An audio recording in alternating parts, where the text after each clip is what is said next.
Oke, saya dulu adalah orang yang nggak pandai ngomong di depan kamera, nggak pandai untuk ngomong di depan publik, nggak punya skill komunikasi, dan ketika saya memutuskan untuk bikin channel, bikin YouTube, saya udah mendeklarasikan diri bahwa oke, saya akan membuat sebuah channel tanpa muka, faceless content creator.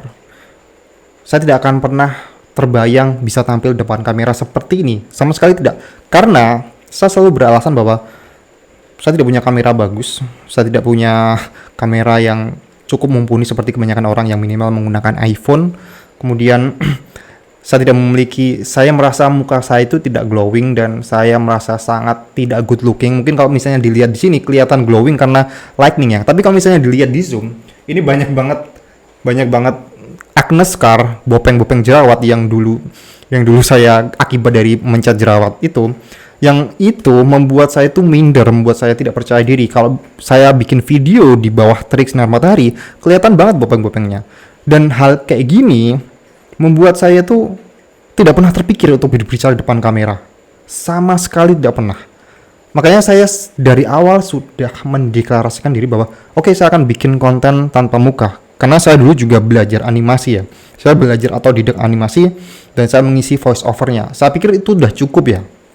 Tapi untungnya di balik musibah komputer saya nge-crash, saya akhirnya memaksakan diri saya untuk tampil depan kamera. Karena udah nggak bisa ditolong lagi komputer saya waktu itu karena ya aplikasi yang buat animasi itu semakin berat ya. Entah nggak tahu, saya nggak tahu komputer ya, mungkin karena RAM-nya udah penuh atau gimana. Pokoknya selalu nge-crash itu ya. Padahal di awal tuh bisa. Tapi untungnya saya nggak tahu komputer dan untungnya komputer saya nge-crash. Kalau tidak, mungkin saya tidak akan berani berbicara depan kamera. Dan di awal-awal saya berbicara depan kamera itu sangat berat. Mulai dari saya harus menerima diri ketika saya ngomong depan kamera kayak gini kok suara saya belibet, kemudian suara saya cadel, masih ada sedikit cadel di sini memang saya. Terus kalau lihat kamera kok kelihatan jelek gitu ya. Banyak banget hal-hal yang membuat saya selalu tiap kali mau upload video selalu ragu-ragu, selalu menghapus itu. Dan untungnya di tengah perjalanan saya struggling untuk bisa berbicara depan kamera, saya menemukan sebuah channel YouTube dari luar negeri, dari seorang pria yang bernama Amit Gose. Kalau Anda melihat thumbnail video ini, mungkin Anda penasaran ya, apa yang diderita oleh pria ini. Jadi Amit Gose ini sebenarnya adalah orang India, tapi dia tinggal di Inggris kalau nggak salah, di UK ya. Dia adalah orang yang memiliki kondisi genetik langka yang bernama neurofibromatosis tipe 1 yang menyebabkan pertumbuhan tumor pada jaringan saraf dan perubahan penampilan fisik, terutama di mukanya. Dan apa yang membuat saya bersyukur menemukan channel ini? Karena channel yang dia buat itu adalah channel yang memberikan dorongan pada orang-orang yang memiliki kelainan dari lahir, memiliki kondisi yang mungkin tidak sama dengan orang lain, agar termotivasi, agar lebih percaya diri. Meskipun mungkin target audiens orang tersebut, si Amit Gose ini adalah orang-orang seperti itu, saya sebagai orang yang alhamdulillah normal, tidak ada kelainan apapun, saya merasa termotivasi juga. Bagaimana seorang Amit Gose ini, orang yang memiliki kelainan genetik langka dari lahir ya, bukan karena salah dia ya, memiliki kelainan genetik langka yang dari lahir, bisa tampil percaya diri depan kamera, menginspirasi banyak orang, memberikan dorongan pada banyak orang. Salah satunya saya. Saya merasa sangat cemen di situ ya. Saya lahir dengan kondisi yang ya sama dengan Anda juga ya, sama dengan teman-teman yang lain. Kenapa saya selalu beralasan bahwa saya tidak pede hanya gara-gara saya jelek, hanya gara-gara suara saya belibet, cadel, hanya gara-gara bopeng jerawat saya banyak. Saya tidak mengatakan bahwa saya lebih baik, secara fisik saya lebih baik dibandingkan Amit Gose ya. Tapi saya terinspirasi, saya sangat terdorong oleh apa yang dia ajarkan, apa yang dia katakan. Bagaimana seorang yang bisa berdamai dengan sesuatu yang dari lahir kita tidak bisa mengubah hal tersebut. Kayak semacam genetik langka ini adalah sebuah gacha itu. Apa ya gacha itu? Gacha itu kayak ya kita tidak bisa memilih. Kita benar-benar tidak bisa memilih. Dan saya yakin proses si Amit Gose ini berdamai dengan dirinya sangat lama. Sampai akhirnya dia bisa memotivasi, dia bisa memberikan dorongan pada orang-orang yang merasa memiliki kelainan, memiliki kekurangan. Dan saya menonton video-videonya yang benar-benar menginspirasi. Dan saya akan memberikan semacam 3 hal penting bagi Anda yang mungkin selama ini merasa juga tidak percaya diri. Dan ini yang membuat 3 hal ini juga yang saya dapatkan dari videonya, yang membuat saya semakin pede, semakin yakin, semakin tidak takut dengan apa yang saya miliki, dengan kekurangan yang saya miliki. Oke, hal pertama yang saya dapatkan dari si Amit Gose dari konten-kontennya adalah yang pertama adalah self-acceptance atau penerimaan diri. Sebelum Anda bisa mengembangkan diri Anda harus menerima diri Anda terlebih dahulu. Mungkin selama ini Anda punya kekurangan, mungkin selama ini Anda punya suara Anda tidak bagus, selama ini Anda merasa muka Anda tidak good looking. Anda harus menerima hal tersebut sebelum Anda bisa melangkah lebih jauh. Dan ini kebanyakan PR orang sebelum mau mengembangkan diri bermasalah di sini. Seperti yang saya lakukan. Saya selalu tidak bisa menerima bahwa muka saya bopengan, suara saya celat, belibet. Dan seharusnya ini ada sebuah hal yang sangat cemen, hal yang benar-benar cemen dibandingkan dengan Amit Gose yang mohon maaf dari lahir dia udah begitu, dia tidak bisa mengubah itu. Sedangkan apa yang saya alami, seperti yang saya ceritakan adalah keisangan saya dulu waktu remaja, dan ini adalah sebuah hal yang saya lakukan, itu ada kesalahan saya. Kenapa sekarang saya gara-gara sebuah kesalahan saya ini sendiri, saya jadi tidak bisa pede dan tidak bisa menerima diri saya. Jadi tiap kali Anda merasa Anda mukanya jelek, Anda mukanya tidak good looking, suara Anda tidak bagus, Anda harus melihat orang-orang seperti ini ya. Sebenarnya betapa cemennya diri Anda, betapa cemennya diri saya yang dulu tidak berani ngomong depan kamera, tidak bisa mengutarakan gagasan hanya gara-gara alasan tersebut. Hanya gara-gara saya mengatakan bahwa sebab banyak kekurangan tersebut. Dan ketika melihat si Amit Gose yang bisa ngomong depan kamera dengan sangat lantang, dengan sangat penuh percaya diri, saya benar-benar tertampar. Saya adalah orang yang sangat cemen yang membuang potensi saya. Dan buktinya sekarang saya bisa ngomong depan kamera kayak gini dengan sangat lancar. Kalau saya tidak melihat video si orang tersebut, saya mungkin tidak akan bisa terinspirasi. Oke, yang pertama tadi adalah self-acceptance ya. Terima diri Anda terlebih dahulu sebelum Anda melangkah. Terima, Anda harus menerima. Kalau Anda misalnya katakanlah muka Anda tidak simetris, muka Anda tidak glowing, Anda tidak good looking, Anda aura maghrib, that's fine. Kondisi Anda itu tidak seberat dari Amit Gose. Anda harus self-acceptance terlebih dahulu. Kalau memang Anda benar-benar serius untuk ada di YouTube dan berpikir untuk berbicara depan kamera.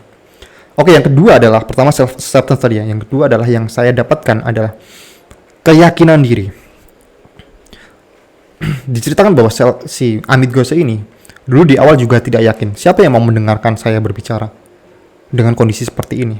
Siapa yang akan mau mendengarkan omongan saya padahal muka saya seperti ini? Tapi seiring berjalannya waktu, dengan sebuah keyakinan bahwa dia akan bisa menginspirasi orang. Saya katakanlah gini, ketika Anda sedang bertemu dengan cewek gitu ya, first date gitu ya, si cewek ini menolak mendengarkan Anda, tidak mau mendengarkan apa perkataan Anda. Dia merasa Anda hanya buang-buang waktu bertemu dengan Anda. Kalau kebanyakan orang pasti akan merasa down, pasti akan merasa langsung insecure. Tapi dengan keyakinan, misal Anda mengasumsikan gini, Anda memiliki suatu value positif dalam diri Anda yang akan mengubah suatu, akan menambahkan value pada wanita tersebut. Perkara wanita tersebut tidak mendengarkan, tidak mau menerima, that's totally fine. Masih banyak orang yang mau mendengarkan, mau menerima value positif Anda.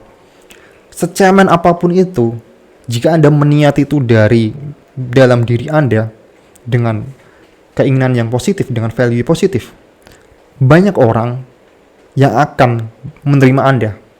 Satu orang yang menolak Anda, dua orang yang menolak Anda, is totally fine. Sama halnya dengan YouTube. Anda mungkin akan bertemu dengan konten-konten negatif, akan banyak orang yang tidak akan menonton video Anda padahal Anda udah share kepada teman-teman Anda. That's totally fine. Ketika teman Anda tidak menonton video Anda, keluarga Anda tidak menonton, masih banyak orang yang akan menonton video Anda. Percayalah, jangan langsung ngedown, jangan langsung insecure. Anda harus punya keyakinan bahwa Anda punya value. Itu adalah kuncinya. Anda punya value tidak? Jika Anda tidak yakin Anda tidak punya value, ini yang akan membuat Anda down. Value di sini maksudnya adalah yang penting Anda itu bisa memberikan nilai tambah. Anda bisa menginspirasi orang, Anda bisa mengedukasi orang, atau kalau misalnya channel Anda adalah channel entertainment, Anda bisa menghibur orang. Yakin, dengan keyakinan bahwa saya bisa memberikan impact pada orang lain. Nggak peduli banyak orang yang mungkin akan menolak Anda atau tidak menonton video Anda. Ketika Anda yakin, maka itu adalah sebuah boosting yang akan terus membuat Anda tetap berjalan. Oke? Yang pertama tadi apa ya? Self-acceptance, self penerimaan diri. Yang kedua adalah keyakinan. Yang ketiga yang saya pelajari dari si Amit Ghosh ini adalah dengan berbicara di depan kamera dengan pede akan meningkatkan skill komunikasi. Si Amit Ghosh ini lahir tidak langsung punya skill komunikasi. Semua orang di dunia tidak lahir dengan skill komunikasi. Tidak langsung pede untuk ngomong depan kamera, tidak langsung pede ngomong depan publik. Ini adalah sebuah fakta yang harus Anda tahu. Dan komunikasi itu bisa Anda latih. Jangan pernah takut, jangan pernah minder. Ketika Anda bisa melatih skill komunikasi ini, Anda akan mendapatkan sebuah pengalaman yang luar biasa. Saya berikan contoh gini. Katakanlah gini lah. Skill komunikasi ini bisa mengalahkan skill teknis. Katakanlah Anda adalah seorang programmer. Anda bisa coding gitu ya. Skill coding Anda itu luar biasa. Katakanlah skill coding Anda itu adalah 90%, oke, 90%. Tapi skill komunikasi Anda itu cuma 20%, 30%. Skill berbicara Anda, menyampaikan gagasan Anda, menyampaikan pendapat Anda pada orang lain itu cuma 20%, 30%. Ketika Anda berbicara, orang akan mengasumsikan bahwa skill Anda, skill teknis Anda ini akan tetap selalu 20%. Tidak 90%. Karena Anda tidak punya skill di sini. Orang akan selalu mengasumsikan bahwa skill Anda itu 20%, 30%. Sebaliknya, katakanlah misal skill komunikasi, skill coding Anda itu hanya sekitar 30%, 40%. Tapi skill komunikasi Anda bisa mengutarakan pendapat, Anda bisa menyampaikan sebuah gagasan, Anda bisa menyampaikan sebuah gagasan dengan lebih sederhana. Skill komunikasi Anda itu katakanlah 80%. Orang yang melihat Anda, skill coding Anda, akan selalu mengasumsikan skill coding Anda ini 80%. Sesuai dengan komunikasi. Padahal faktanya skill coding Anda mungkin 30%. Tapi orang akan mengasumsikan bahwa skill Anda 80%. That's the power of communication. Itu ada sebuah kekuatan dari komunikasi. Yang sebelum Anda bisa melatih komunikasi ini, Anda harus belajar PD terlebih dahulu. Anda tidak bisa belajar komunikasi kalau Anda tidak PD. Ini harus bereskan terlebih dahulu. Dan orang-orang seperti Amit Ghosh ini benar-benar menginspirasi saya untuk lebih percaya diri, untuk lebih tahan banting dengan, ya, kalau misalnya udah di YouTube, kita harus bersedia untuk mendapatkan kritikan, mendapatkan komentar. That's fine. Orang seperti Amit Ghosh aja berani. Oke? Itu yang bisa saya sampaikan pada video kali ini. Yang pertama tadi self-acceptance, penerimaan diri. Yang kedua adalah keyakinan bahwa Anda memiliki value. pedelah Anda memiliki value. Yang ketiga adalah komunikasi skill yang akan menguntungkan diri Anda. Oke? Terima kasih sudah menonton video ini. Download tracker template 100 konten yang akan membantu Anda membuat 100 konten dengan lebih terstruktur, dengan lebih bisa dilacak. Download file Google Sheet-nya, silakan di deskripsi, gratis. Sampai jumpa di video berikutnya.